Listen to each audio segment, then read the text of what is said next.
स्वागत है मेरे YouTube चैनल पे। मैं हूं AK कश्यप। आज एक महत्वपूर्ण टॉपिक पर चर्चा करेंगे। आज के इस टॉपिक में बात करेंगे नेशनल पेंशन स्कीम के बारे में। यह नेशनल पेंशन स्कीम की मैं खूबियों को नहीं गिना रहा हूं, बल्कि यहाँ पे नेशनल पेंशन स्कीम से संबंधित कुछ महत्वपूर्ण बातें जो आंकड़ों में प्रदर्शित हो रहे हैं कि आने वाले समय में ये केंद्रीय और राज्य कर्मचारियों के लिए एक झटका हो सकता है, जिन्होंने पुरानी पेंशन योजना का मांग को जिनके द्वारा उठाया जा रहा है। केंद्र सरकार या राज्य सरकार के जो एम्प्लॉय हैं, जो 1 जनवरी 2004 के बाद इस नई पेंशन सिस्टम जिसे एनपीएस कहते हैं जो कवर हुए हैं, तो 2004 से लेकर 2024 के बीच में यह एनपीएस कहाँ पे ठहरा हुआ है, यह एनपीएस में क्या बदलाव हुए हैं, क्या एनपीएस ओपीएस की राह पे आगे बढ़ सकता है, क्योंकि एनपीएस में भी इतने सारे पैसे जमा हो चुके हैं और आने वाले समय में संभावना है कि एक बहुत बड़ा फंड प्रोवाइडर के रूप में एनपीएस काम कर रहा है। तो आज इसी विषय पर बात करेंगे। अगर आप केंद्रीय कर्मचारी हैं और या राज्य सरकार के कर्मचारी हैं तो आप जरूर इस वीडियो को लास्ट तक देखिएगा, क्योंकि आपसे संबंधित यहाँ पे कुछ महत्वपूर्ण आंकड़े हैं जो प्रदर्शित अलग अलग प्लेटफॉर्म पे किए गए हैं। अगर अभी आप नए जुड़े हैं तो चैनल को जरूर सब्सक्राइब कर लीजिएगा, सब्सक्राइब करके बेल आइकन को दबा दीजिएगा, वीडियो को लाइक और शेयर जरूर कीजिएगा, सुझाव कमेंट में लिखिएगा। भारत की पेंशन सिस्टम को समझने के लिए हमें सबसे पहले समझना होगा भारत की पॉपुलेशन। भारत की पॉपुलेशन में लगभग 10% अभी भारत में 60 वर्ष से ऊपर के लोग हैं और एक आंकड़ों में अनुमान है कि 2050 तक ये 2.5 गुना आंकड़े बढ़ जाएंगे। यानी भारत में आने वाले समय में लगभग 25% जो आबादी होगा वह वृद्धों का हो जाएगा और भारत में इस वृद्धों की आबादी को संचालित करने के लिए बस एक ही मांग है कि आप जो अगर एम्प्लॉय है तो एक ही मांग है कि हमें पुरानी पेंशन योजना से कवर किया जाए। लेकिन इन सब बातों को कैसे इस रिपोर्ट के तहत इग्नोर किया जा सकता है या इग्नोर किया जा रहा है, इस विषय को आप जरूर देखिएगा, क्योंकि इस मुद्दे को हम इसलिए उठाएं क्योंकि आपका अवेयरनेस एनपीएस पर होना ज़्यादा जरूरी है, ताकि समझ सके कि एनपीएस में किस तरीके के फंड को यहाँ पे बड़ा बनाया जा रहा है। यानी 1 अप्रैल 2025 से यूनिफाइड पेंशन स्कीम लागू होगा। ओपीएस की मांग चल रहा है। यूनिफाइड पेंशन स्कीम से अगर बात करें तो मैक्सिमम एम्प्लॉय खुश नहीं है। एनपीएस से अगर बात करें तो एनपीएस ओपीएस की राह पे बढ़ ही रहा था कि यूनिफाइड पेंशन स्कीम को लाया गया। दो बातें अगर एनपीएस में आ जाते, एक मुख्य रूप से जीपीएफ अकाउंट इससे संबंधित हो जाता और दूसरा अगर यहाँ पे एनपीएस में जो में एश्योर्ड पेंशन की जो बात की जा रही थी अगर दे दी जाती तो आने वाला समय में एनपीएस भी ओपीएस बन सकता था। लेकिन एनपीएस ओपीएस बनने से तो रह गया, लेकिन कर्मचारियों के सर थोपा गया यूपीएस, यूनिफाइड पेंशन स्कीम। ये कितना सही है कितना गलत है आगे फिर किसी वीडियो में बात करेंगे, लेकिन आज की इस चर्चा में एनपीएस से संबंधित बातों को ही देखेंगे। भारत का पेंशन बाजार भारत के जीडीपी का 3% योगदान देता है। अगर बात करें कुछ अन्य देशों की तुलना में तो जो सबसे बेहतर पेंशन प्रणाली पर जो काम करने वाला देश है वह जापान है। अगर बात करें कि एक बहुत बड़ा जो अपने देश का अंश जो है, देश का एक बहुत बड़ा इकोनॉमी का जो पार्ट है वह यूरोपियन देश पेंशन भोगियों पर कवर करता है, लेकिन भारत के लिए ये दुर्भाग्य है कि भारत की पेंशन भोगियों में जीडीपी का 3% हिस्सेदारी है। अब यहाँ पे ये जीडीपी के मसला को अगर हम छोड़ दें और आगे चलें तो यहाँ पे देख सकते हैं कि भारत में जो भी पेंशन प्रणाली काम कर रहे हैं, चाहे वो ईपीएस 95 है या ओपीएस है, एनपीएस है, यूपीएस है या एपीवाई है, बहुत सारे स्कीम भारत में पेंशन प्रणाली पर काम कर रहे हैं और लगभग 19% भारत की जनसंख्या को पेंशन से कवर किया जा रहा है। अलग अलग पेंशन योजनाओं में सबसे बड़ा पेंशन योजना नेशनल पेंशन स्कीम बनने जा रही है। ये बात हम इसलिए कर रहे हैं क्योंकि नेशनल पेंशन स्कीम के पास आने वाले समय में लगभग 2030 में यानी 5 वर्षों के बाद पूरे पेंशन फंड का, यानी भारत में जितने पेंशन फंड संचालित है उनमें से 25% अमाउंट एनपीएस के पास हो जाएगा। 118 लाख करोड़ रुपया एनपीएस में 2030 तक अनुमान है कि जमा हो जाएंगे। और ये जो आप एनपीएस को देख रहे हैं तो एनपीएस की ये जो आंकड़े जो प्रदर्शित हो रहे हैं 118 लाख करोड़, 2004 में जब एनपीएस आया तो 2004 से लेकर 2019 तक कोई बेहतर स्थिति में एनपीएस नहीं था, लेकिन 2019 से लेकर 2024 के बीच में एनपीएस जो है विगत 5 वर्षों में बहुत अच्छा ग्रोथ कर गया।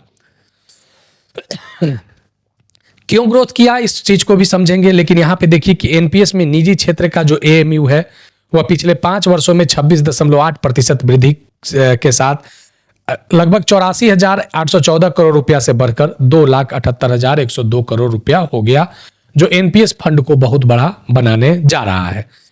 अगर इस एनपीएस फंड को बहुत बड़ा बनाया जाएगा तो क्या आने वाले समय में भारत में जो पेंशन का मुद्दा आने वाले समय में एक बहुत बड़ा मुद्दा होने जा रहा है। क्यों होने जा रहा है? क्योंकि अभी हमने चर्चा किया कि जो 10% वृद्धों की आबादी है, ये बढ़कर आने वाले समय में लगभग 25% तक आंकड़े बहुत जल्द जाने वाले हैं।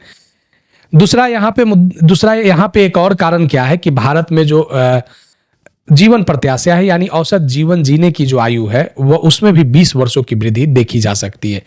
यानी जब 60 वर्ष से ऊपर एक लंबे समय के लिए लोग अपने जीवन को संचालित करेगा, तो उसके लिए उसको चाहिए कि एक बेहतर पेंशन फंड, और इस बेहतर पेंशन फंड को बनाने में एनपीएस जो है वह एक आने वाले समय में एक अच्छा रोल निभाएगा।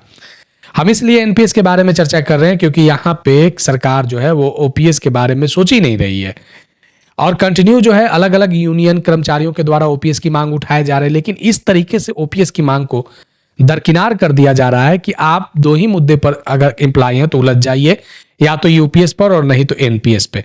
यूपीएस को हम इंट्रोड्यूस करवा दिए हैं, लेकिन उससे बेहतर हम एनपीएस को बनाए रखेंगे। अब आपके लिए संशय होगा कि किस फंड मैनेजर को चुने, यूपीएस को चुने या एनपीएस को चुने। यहाँ पे इस तरीके के अगर आंकड़े आ रहे हैं अलग अलग मीडिया प्लेटफॉर्म पे कि एनपीएस इतना बड़ा फंड होगा, तो लोग सोचेंगे कि आने वाले समय में हो सकता है कि एनपीएस में हमें और बेहतर रिटर्न मिले, तो यूपीएस को भी नहीं चुनेंगे, एनपीएस में ही रह जाएंगे। और ओपीएस की मांग आने वाले नए जो सरकारी कर्मचारी हैं उन लोगों के लिए ये मांग कहीं धीरे धीरे कमजोर न होने लगे। तो इस तरीके के मुद्दे को इसलिए ही हम इस वीडियो में ज़्यादा उठा रहे हैं क्योंकि ताकि आने वाले समय में कुछ अवेयरनेस के साथ इसमें कुछ बदलाव किया जा सके। यहाँ पे आप देख सकते हैं कि जो एनपीएस है, इसके इतना मार्केट में इसका ग्रोथ करने के पीछे कारण क्या हुआ है। अगर एक तरफ आंकड़ों पर बात करेंगे तो एक आंकड़ा प्रदर्शित हुआ था जिसमें कहा गया था कि 2013-14 से लेकर 2024-25 के बीच में भारत में बैंक में डिपॉजिट की संख्या प्रतिशत लगभग 66% से घटकर 44% हो गया है। लगभग 22% बैंक डिपॉजिट में कमी देखा गया है पिछले एक दशक में। अब ये जो 22% का डिपॉजिट है, ये अब बैंक में न जाकर ये मार्केट में ही रह रहा है। अब इस बीच में क्या हुआ कि कहा जा रहा है कि भारत के लोगों ने अटल पेंशन योजना को 6.2 करोड़ अभी लोग उसमें इनरोल हैं। अगर बात करें तो लगभग 23 लाख लोग एनपीएस में हैं। केंद्रीय कर्मचारी 90 लाख राज्य कर्मचारी हैं। ईपीएस में बात करें तो लगभग करोड़ों की संख्या में, वहां भी 6-7 करोड़ का आंकड़ा ईपीएस 95 में आता है। भारत की पॉपुलेशन में लगभग अगर जितने सारे केंद्र सरकार के द्वारा पेंशन संचालित हो रहे उसमें 19% जो जनसंख्या है वो पेंशन की ओर बढ़ गई है। अब यहाँ पे एक चीज को जरा देखिएगा कि हाल ही में जो वित्त मंत्री थी निर्मला सीतारमण है, जिन्होंने 2024 में एक एनपीएस में भी एक और एनपीएस वात्सल्य योजना को यहाँ पे लॉन्च किया है। अब इसका इतना देख सकते हैं, एनपीएस वात्सल्य को सरकार इतने बेहतर तरीके से समझा दिया कि बहुत कम समय में अगर बात करें तो लगभग 86,000 से भी अधिक ग्राहकों को एनपीएस वात्सल्य ने आकर्षित कर लिया है। यानी एनपीएस को इतना लोक लुभावना बनाने की कोशिश किया जा रहा है केंद्र सरकार के द्वारा, सरकार की अलग अलग स्कीमों को इसमें जोड़कर, कि आने वाले समय में एनपीएस को ही सबसे बेहतर पेंशन योजना कहीं समझा न जा सके। तो यह एक बहुत ही महत्वपूर्ण मुद्दा है, खास करके उन लोगों के लिए जो 1 जनवरी 2004 के बाद केंद्र या राज्य में जिनकी नियुक्ति हुआ है, यानी जो राज्यों में भी नई पेंशन स्कीम से कवर हैं या केंद्र में जो कवर हैं। इस तरीके के अगर जो डेटा पेश किए जा रहे हैं अलग अलग प्लेटफॉर्म पे, तो इस डेटा से आने वाले समय में क्या समझा जा सकता है कि ओपीएस की जो है वह जो लॉ जो जली हुई है वह कहीं धीमा न पड़ जाए। तो यह एक महत्वपूर्ण और गंभीर मुद्दा है। एक तरफ एनपीएस फंड में पैसे की बढ़ोतरी होना एक अच्छा है, और दूसरे तरफ जो केंद्रीय और राज्य कर्मचारी हैं उनकी आकांक्षाओं को दरकिनार करना भी एक गंभीर केंद्रीय और राज्य कर्मचारियों के लिए खामियाजा हो सकता है। आने वाले फिर किसी वीडियो में महत्वपूर्ण टॉपिक पे चर्चा करेंगे। अगर अभी आप नए जुड़े हैं तो चैनल को सब्सक्राइब करके बेल आइकन को जरूर दबा दीजिएगा। वीडियो अच्छा लगेगा तो जरूर लाइक और शेयर कर दीजिएगा। सुझाव आप कमेंट में लिखिएगा। मिलेंगे आगे नेक्स्ट वीडियो नेक्स्ट टॉपिक में। धन्यवाद।